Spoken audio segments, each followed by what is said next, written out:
aqui ao longo desses dias que Deus, Ele é fiel, que suas promessas sempre se cumprem, não é?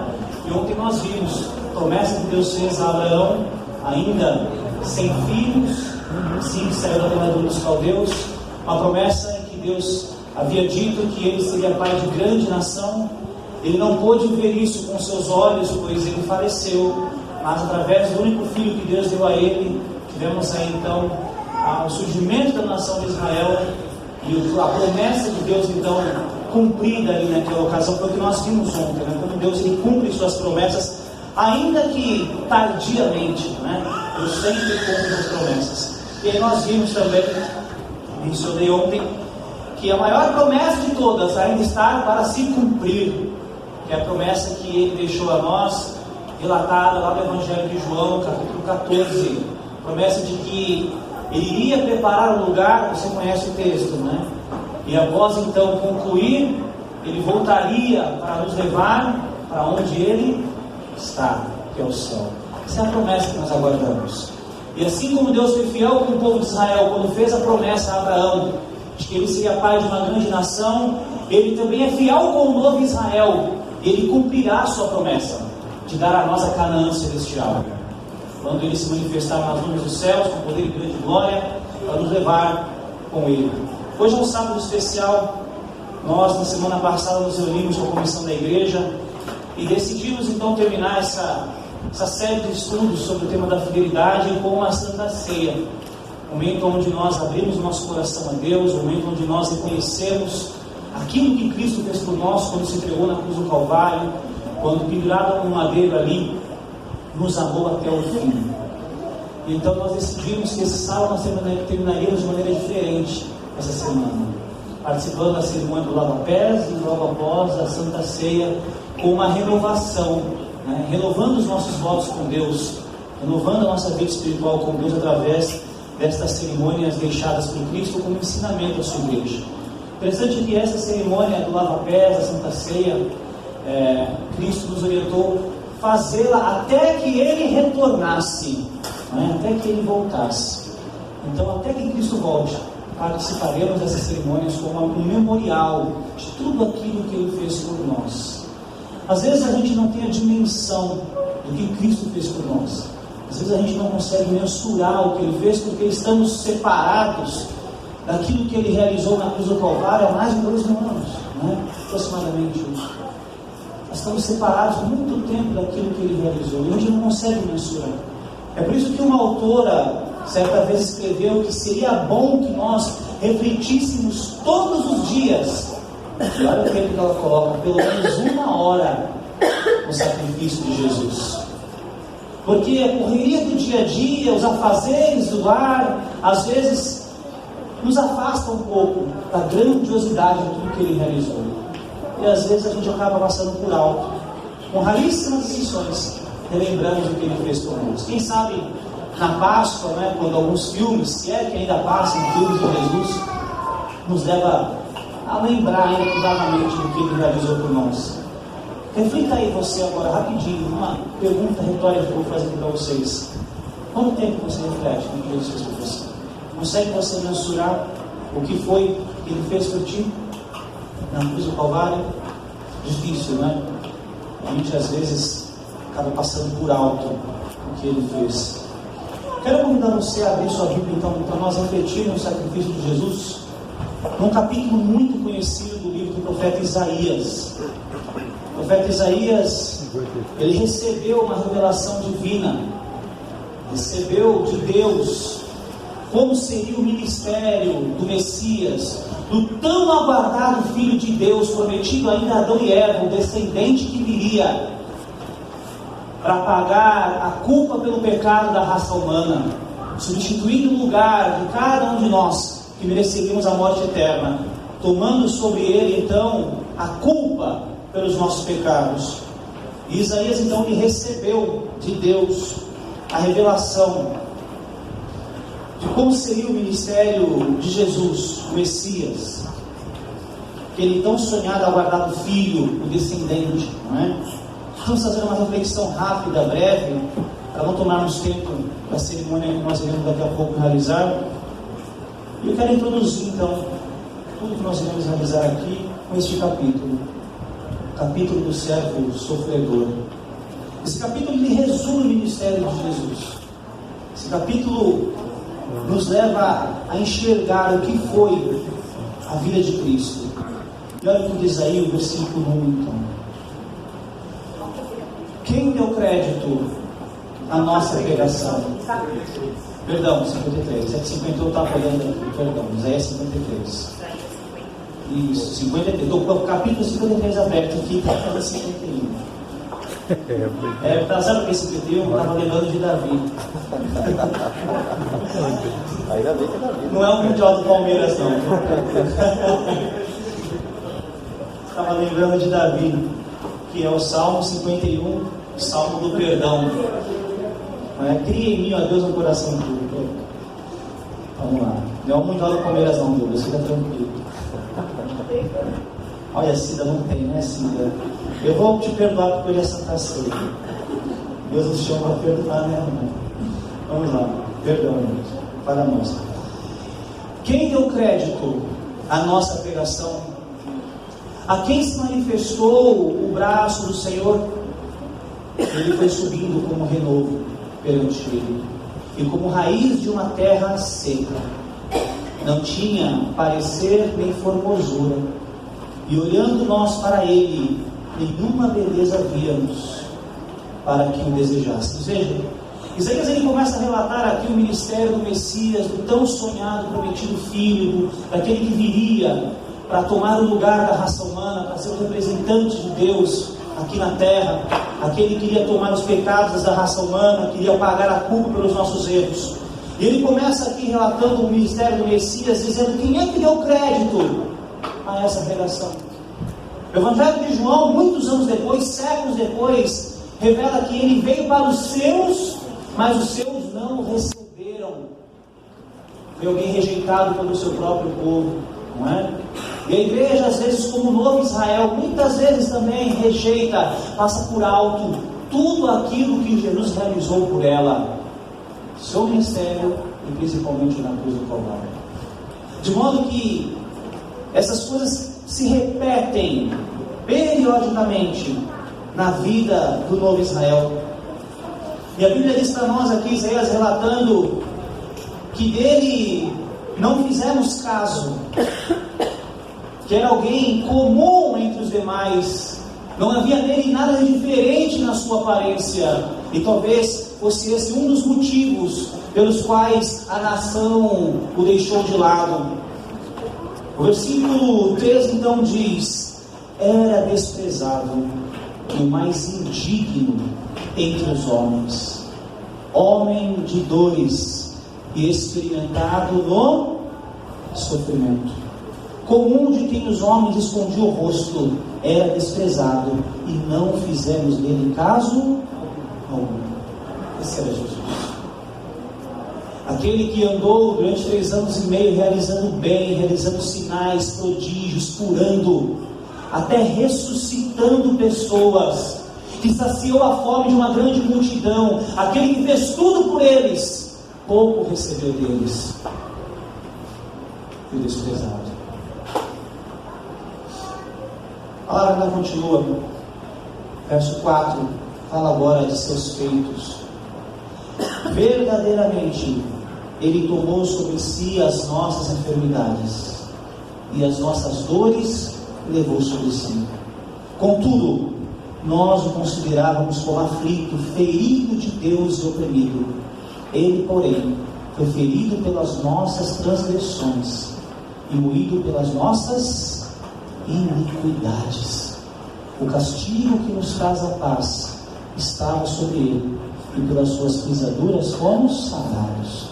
Vejam, depois de Isaías revelar que este servo sofredor, tão esperado e aguardado pela nação, seria então menosprezado pelo seu próprio povo, que não reconheceria o seu esforço, sua dedicação, tudo aquilo que ele iria realizar, através dos sinais, dos prodígios, através de tudo de bom que ele fez. Isaías fala então, o que seria, qual seria a sua obra maior e mais grandiosa? revela que Ele levaria sobre os seus ombros todo o nosso sofrimento, toda a nossa dor, que todo o castigo que nós merecíamos, Ele levaria sobre si. Isaías então exalta, não é? A obra mais extraordinária do Messias. E ele termina o trecho que eu li: o castigo que nos traz a paz estava sobre ele, e pelas suas pisaduras fomos sarados. Consegue você mensurar o que Jesus fez quando esteve nesse mundo? Como eu disse há pouco, nós estamos há tanto tempo distante desse ato realizado na cruz, do que Cristo fez por nós, que às vezes a gente até esquece da grandiosidade, não é, de tudo que Ele realizou. Quanto tempo nós refletimos no que Ele fez por nós? Vamos avançar aqui. Versículo 6 em diante. Todos nós andávamos desgarrados como ovelhas, cada um se desviava pelo seu caminho, e o Senhor fez cair sobre ele a iniquidade de todos nós. Veja, Ele assumiu a culpa pelos pecados de toda a humanidade. Não foi de uma única pessoa, mas de toda a humanidade. O Senhor colocou sobre os ombros de Cristo todos os meus pecados, os seus pecados, da humanidade inteira. E se hoje você é digno de entrar no céu, não é pelos seus próprios méritos, mas é por aquilo que Ele fez por você na cruz do Calvário. Não é pelo que eu sou, pelo que eu faço, pelo que eu prego, mas porque Ele já fez por mim tudo aquilo que eu não poderia fazer. Assumiu sobre os seus ombros a minha culpa, pois a Bíblia diz que o salário do pecado é o que, irmãos? A morte. E Ele então tomou isso sobre os seus ombros, mesmo eu não sendo digno, merecedor. Às vezes eu tento imaginar, não é? Tentar me, olha aqui, que besteira, né? Que infantilidade, né? Se colocar no lugar de Cristo, tentar entender. Imagina Ele enxergando tudo que a humanidade faria. Imagina Ele ainda no céu, quem sabe antes mesmo de descer a esse mundo, consciente, porque tudo sabe, tudo vê, não é? Conhece todas as coisas, enxergando qual seria a condição da raça humana, todas as atrocidades que nós vimos aí na televisão, ao longo da história, e mesmo assim, diante de tamanha maldade, e aí você conhece vários relatos, várias histórias, várias notícias que repercutem na mídia, mesmo diante de tantas atrocidades, ainda assim, foi fiel ao plano estabelecido antes mesmo da fundação do mundo. Isso mostra que Ele era fiel aos seus objetivos, aos desígnios de Deus. Está entendendo? Fiel.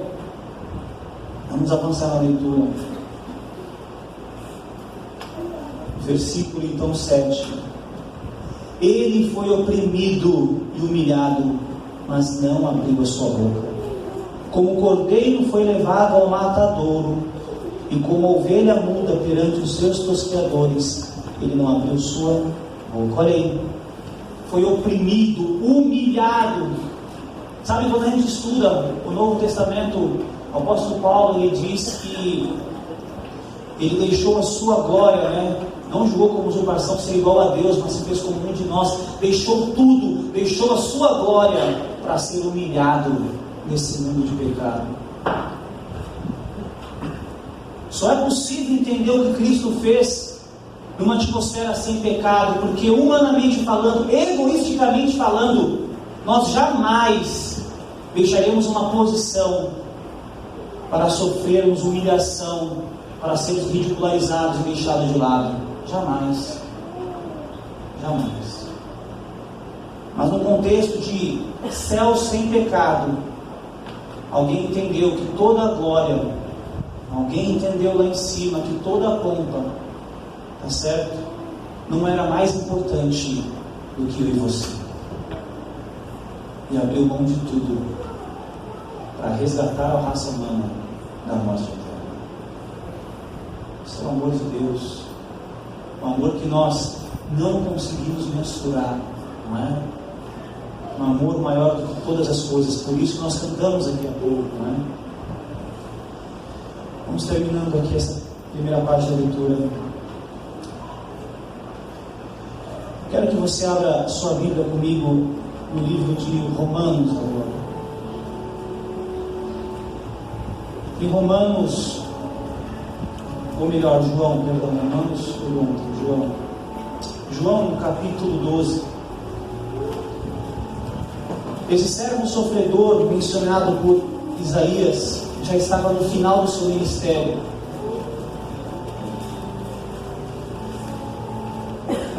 E pouco antes de realizar a cerimônia do lava-pés, cerimônia da Santa Ceia, trouxe as últimas instruções ali para os seus discípulos. Ele revela algo que estava no coração dele. Olha o que diz aí no capítulo 12, no livro do profeta João, discípulo João, discípulo amado, a partir do versículo 23. Já no final do seu ministério: é chegada a hora em que o Filho do Homem será glorificado. Em verdade vos digo que se o grão de trigo não cair na terra, não morrer, fica só. Mas se morrer, produz muito fruto. Olha o que Cristo está dizendo. Sabe, a gente às vezes leva uma vida inteira para descobrir quantas pessoas são importantes para nós. Uma vida inteira. E às vezes só quando nós as perdemos é que realmente damos o devido valor e entendemos o real significado da existência daquela pessoa quando esteve nesse mundo. Você percebeu como as sepulturas estão repletas de flores? Mas poucas vezes, com raríssimas exceções, você vê esses reconhecimentos de importância e significado enquanto as coisas estão vivas, não é? O que Cristo está querendo dizer aqui, já no final do seu ministério, é exatamente isso. Que era necessário que ele morresse para que ele pudesse ter uma relevância no mundo, porque enquanto vivo, foi rejeitado, foi deixado de lado. Então era necessário que, assim como uma semente precisa morrer para que não surja dali uma árvore frondosa, ele precisaria morrer para que ele pudesse ser reconhecido, para que tudo aquilo que ele realizou pela humanidade de fato tivesse o seu lugar. E ele então diz, versículo então 25: quem ama a sua vida a perderá, mas quem odeia a sua vida neste mundo aguardará para a vida eterna. Aquele que me serve deve seguir-me, e onde eu estiver, ali estará também o meu servo. E se alguém me servir, meu Pai o honrará. Agora o que ele revela? Agora, o meu coração está angustiado, e que direi? Pai, salva-me desta hora. Mas foi precisamente para esta hora que eu vim. Pai, glorifica o teu. Cristo já sabia que daqueles minutos em diante seu ministério teria fim na cruz do Calvário. Como humano, divino humano, o coração ficou angustiado, temeroso por tudo que ele ia enfrentar daquele momento em diante. Mas ainda assim ele resolveu ser fiel a Deus até o fim, até a morte. E por quê? Por amor a mim e a você. Por amor a todos nós. Por isso que o apóstolo Paulo, ele nos orienta, sempre que realizássemos essa cerimônia, se lembrássemos do que Cristo fez por nós, até que Cristo veio. E pouco depois de Cristo revelar a angústia do seu coração, então ele se reúne com os discípulos, no capítulo 13, depois você pode ver, ele realiza a cerimônia do lava-pés e da Santa Ceia. É o que nós iremos fazer agora. Existe uma orientação a quem deve participar dessa cerimônia. Todos aqueles que já foram batizados, que já lavaram seus pecados através do batismo, não é? Estão aptos a realizar a cerimônia. Por quê? É um ato de renovação. Afinal de contas, nós saímos do tanque batismal, mas volta e meia tropeçamos. Cometemos pecados porque não somos perfeitos. Então Cristo deixou a cerimônia como ato de renovação espiritual, onde eu e você temos a oportunidade de remir os nossos pecados mais uma vez através do sacrifício de Cristo, através das águas do lava-pés. Então nessa manhã nós temos a oportunidade de renovar o nosso voto com Deus, se purificar e termos mais uma vez uma página em branco para reescrever a história da nossa vida ao lado do nosso tempo. Então todos aqueles que vão participar do lava-pés, que estão com o coração realmente aberto a Deus, que querem ter uma vida purificada, ter um voto renovado com Cristo, eu quero convidar você a ficar em pé nesse momento, para que eu possa orar. Senhor nosso Deus, nosso Pai, louvado e agradecido seja o teu santo nome, meu Senhor, porque revestiste Cristo de poder para vir a esse mundo e nos resgatar, meu Pai, do pecado e da morte. Agradecemos a Ti, Senhor, pelo sacrifício do Teu Filho amado na cruz do Calvário, e pela oportunidade que nos dá neste sábado de renovarmos o nosso voto, a nossa aliança contigo, que um dia fizemos no batismo, e assim purificarmos a nossa vida mais uma vez através do lava-pés e da Santa Ceia. Seja com o seu povo, com a sua igreja e com os minutos que se seguem. É o que te pedimos em nome de Jesus. Amém.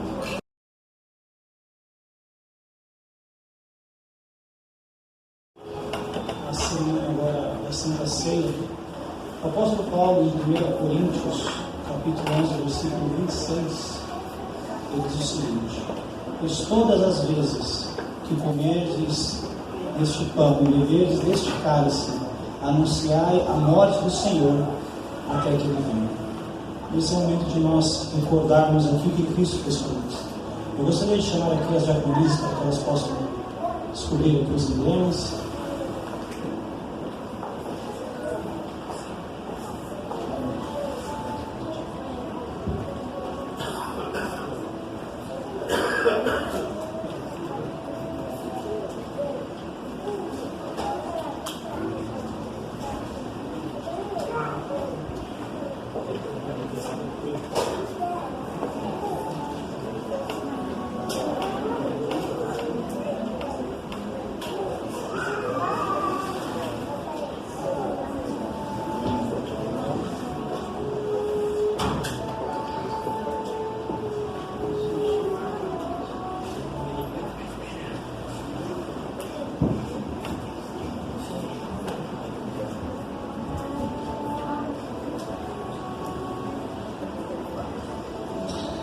Continuando a leitura do texto sagrado, ainda no livro de 1 Coríntios, capítulo 11, versículo 23 e versículo 24, diz o seguinte: porque eu recebi do Senhor que também vos entreguei, que o Senhor Jesus, na noite que foi traído, tomou o pão, versículo 24, e tendo dado graças, o partiu e disse: isto é meu corpo que é dado por vós, fazei isto em memória de mim.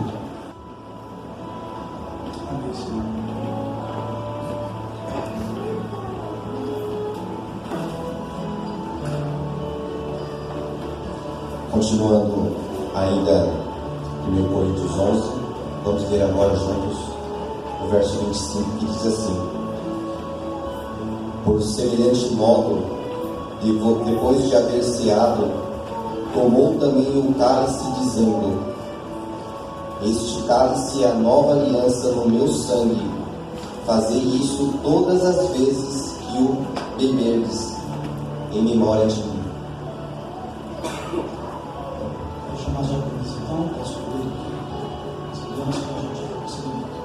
Esse representa o sangue de Cristo.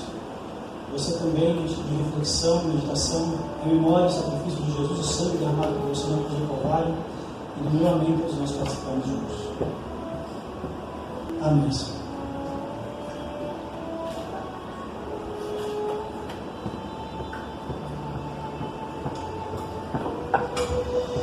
Então nós vamos cantar o hino 192 do Inário, Infinita Graça.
mais uma vez.